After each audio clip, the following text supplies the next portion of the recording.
Let's start in Detroit, Kate. We've talked about this game multiple times already this week, and I hate to make things any more simplified than they need to be, but I think we've both come around to the idea that 2.5 is probably too short on this one for each of us. Lions favored by 2.5 at home against the Packers.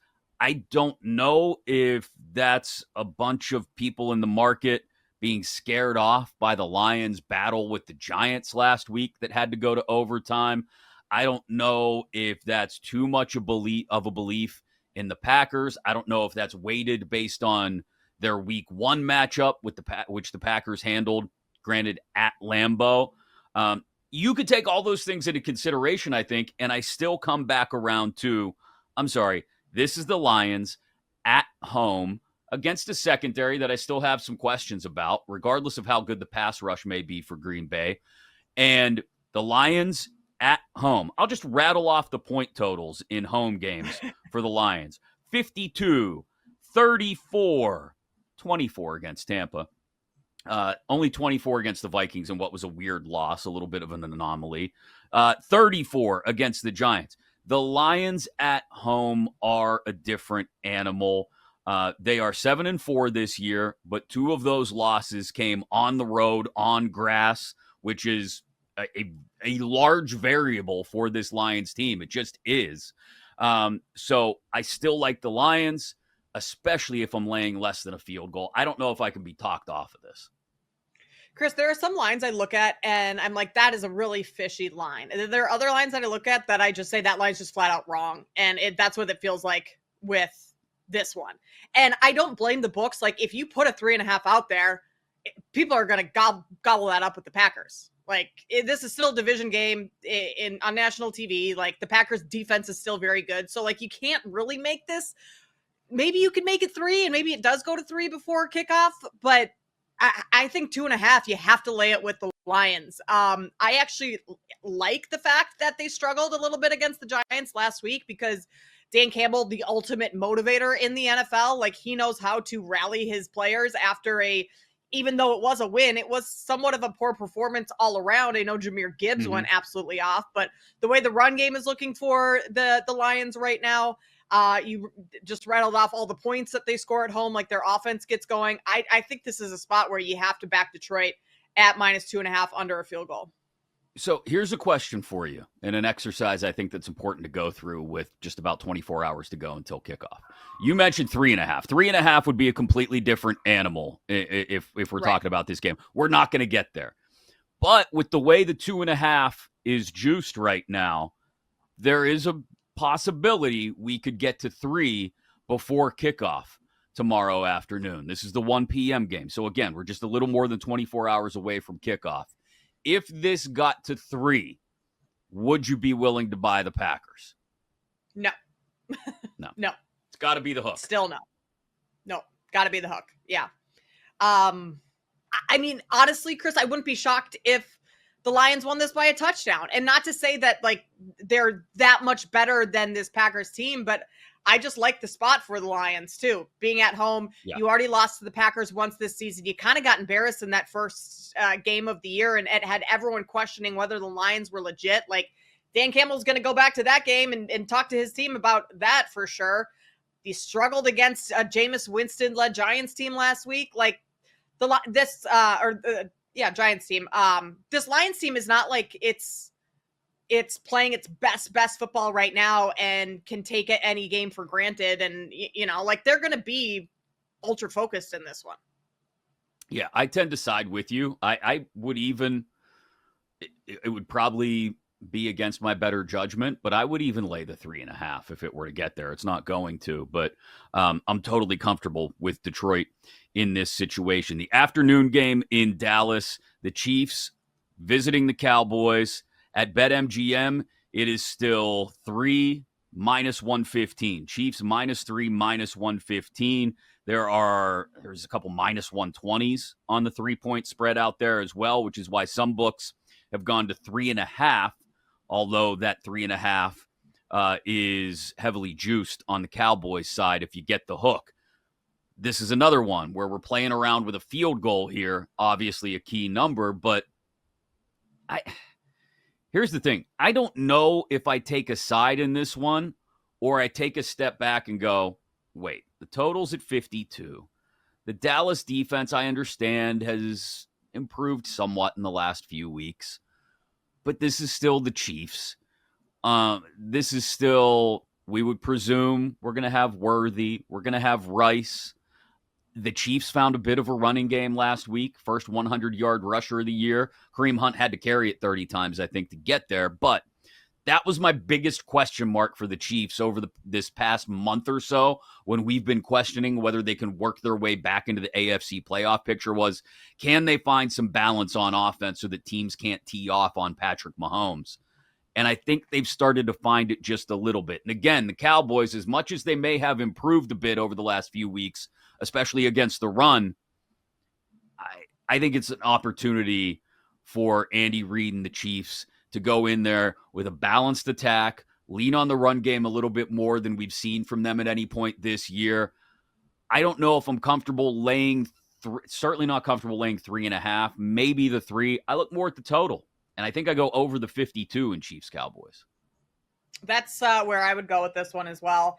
I mean, the Cowboys have given up an average of 29 points per game in their 5 home games this year. And all of a sudden you have a Chiefs offense that has some confidence after how they played last week. I also wonder, like, this is what's keeping me off the side is do the Chiefs, like, they saw one go through the hoop last week. You know, you use that analogy a lot in basketball, like any shooter, you just need to see one go in. And like, maybe that was that for the Chiefs, but at the same time, I mean, a lot of emotional toll having to come back from down like they did against the Colts. You could also say the same thing against the Cowboys. Like, they had to come back from down big against the Eagles last week. So like, that kind of balances the playing field a little bit. I lean towards the Chiefs laying the points. I think this Kansas City team is going to be a different Chiefs team than we saw through the first, what are we at, week 12 weeks of the season, where this last stretch is going to be just a dominant Patrick Mahomes. And you have a Cowboys defense that I think people are maybe overvaluing right now based on their last 2 performances, but you get a quarterback like Patrick Mahomes in there, and I think he can kind of carve that defense up a little bit, kind of reverting them back to what we saw earlier in the season. Yeah, I think it's a good point about the overreaction to the Cowboys defense, maybe finding their sea legs a little bit, because there was nowhere to go but up. And so any even incremental improvement can get a little bit overblown in people's minds.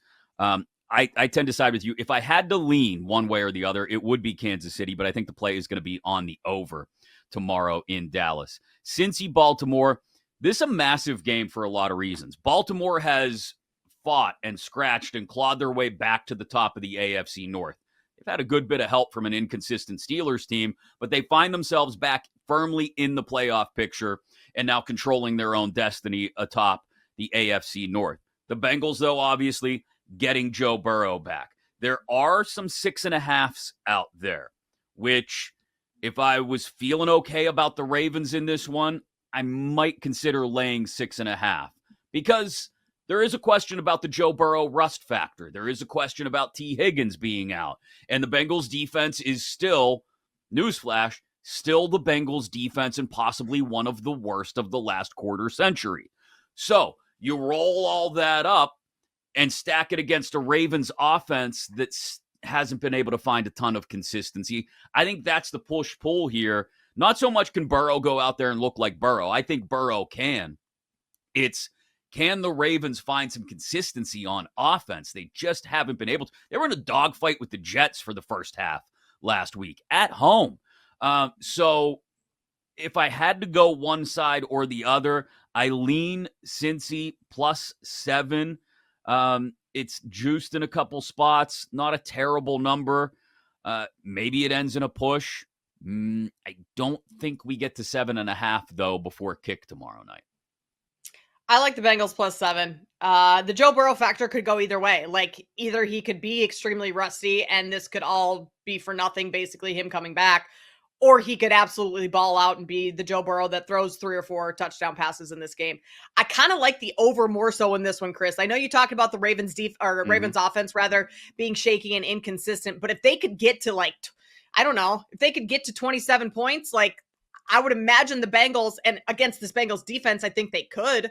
I would imagine the Bengals with Joe Burrow back are going to be able to put up a couple touchdowns as well and do their part in getting over this number. So 51.5 feels, I don't want to say too low, but I would only lean towards the over and certainly not an under here with the Bengals defense being what it is. And honestly, of all quarterbacks coming back, Joe Burrow's kind of a psycho. And I kind of like that. I think the guy's just a weird guy. Did you see his press conference yesterday? He's got the headband in. He looks like he's just lived in a cave for the last couple months. He tweeted out a picture or put it up on Instagram the other day of him in his old Cavs jersey when he was in, I guess, high school. It's just weird. It's weird, but I like that in a quarterback. And I trust Joe Burrow more than I trust most quarterbacks, even if he hasn't played since week 2. I will say this, too. Baltimore's run defense, which we usually think of as pretty stout, is middle of the pack this year. And Chase Brown, despite the Bengals being on this 4-game losing streak, in 3 of their last 5 games has gone for just about 100 yards. 107 against the Patriots, 99 against the Steelers in a loss, and 108 3 weeks before that against the Steelers as well. Now, you could look at that and say, Steelers run defense has been poop most of the year. I'm not sure if I'm banking on Chase Brown doing that again. But if you're talking about not asking Joe Burrow to go out and win the game, I think if Zach Taylor has any brains whatsoever, he's not going to ask Joe Burrow to drop back and throw it 40, 45 times. He's going to look for more balance on offense, especially given that they do believe in Chase Brown as a breakout. He's caught a lot of footballs over the last few weeks as well. Against the Bears a couple of weeks ago, he had 14 targets, ended with 8 catches for 75 yards. Chase Brown props may definitely be a look when we get to playing this game. The over might not be a bad idea with the total sitting at 51.5, though. You might pull me in that direction despite the Ravens' struggles on offense. Black Friday afternoon in Philly. Bears getting 7 at the Eagles. The Bears are 8-3, and everyone's looking around going, wait, the Chicago Bears? Yes, the Bears are 8-3. You can argue about who they've beaten all you want, but they're 8-3, and the Eagles are coming off the psychic bruise of blowing a 21-point lead at Dallas. Who knows what's happening, what's being said in that locker room right now. Saquon Barkley still hasn't gotten on track this year. If you could get me to 7.5, I'd feel really good. I don't think we're going to get there. I think if you want the Bears, you're going to have to take the 7.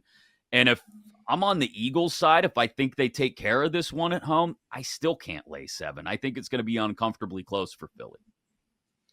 I don't want to bet the Bears in this game at all, but I think I have to. But you're going to. I think you have to, because we say it every week that, how are the Bears continuing to win these games? It's a fourth quarter, last, 2-minute drive to win.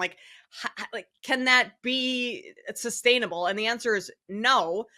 And the Bears offense has been inconsistent at times, but this Eagles team, they all hate each other on offense. Jalen Hurts just came out the other day and said, we have some serious problems in the locker room. That doesn't give me confidence in betting the Eagles. If anything, I would look towards Saquon props. I know he has not been the Saquon that we saw last year, and certainly not even anything close.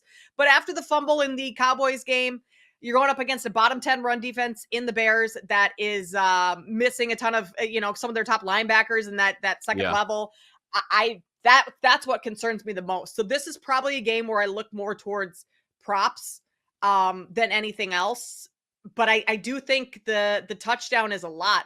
I'll hesitantly look at the Bears plus 7. I want to see if the Bears can force turnovers against Philly too. It's been their specialty, as you mentioned, all year long. It's been the key to them winning games. Philly, best in the league in the giveaway department. They've only given away the ball 6 times this year. If the Bears can't force those turnovers, for example, as they did last week and they've done in other weeks this year, how does that affect what Philly's able to do and maybe getting Saquon on track?